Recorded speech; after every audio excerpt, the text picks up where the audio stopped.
Sasabihin ni Brad, sana all, sana all. So, yan, pinagbigyan lang natin si Brad na mapuntaan din tong Old Zigzag Road ng Atimonan at Pagbilao, Quezon. So, tinatawag din to ng iba na Bituang Manok o Eme, yung lugar na to.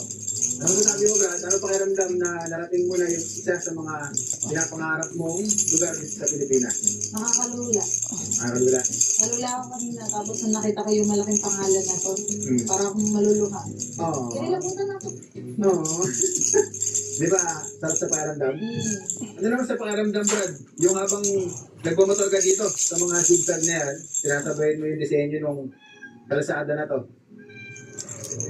Nakakatawa, nakakabangga. Mga no? Ba't yan? Nakakapagod. Bakit eh? Taga dito kaya ako. Dati kaya ako taga dito. Kasi kanina, naiiyak ako. Oo. Nung nandun tayo, tapos nakita ko. Bakit nga yung iyak?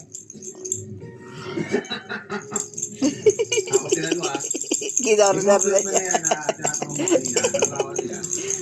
Sila yung nagbibigay ng signal kung pwede na bang umandar. Yung mga motorista na yan, kagaya nito. Kaya nakata mo yung ito to, nahinto pa sila. Kasi nga, doon sa may part na dinaanan natin kanina, isang sasakyan lang yung pwede dyan. Bawal lang ano sa lubong. Bawal. Bigayan talaga. Yung mga sasakyan naman na to, na nanggaling sa taas, iipunin naman doon sa part na yan. And iintayin nila yung signal ng mga may dala-dalang ano na yan, plug. Kung pwede na silang dumaan.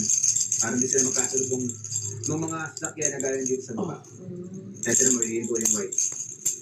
Yan ang galawan dito sa Old Zigzag Road. Ang ganda na. Ang ganda ng spot na kinuha na nila.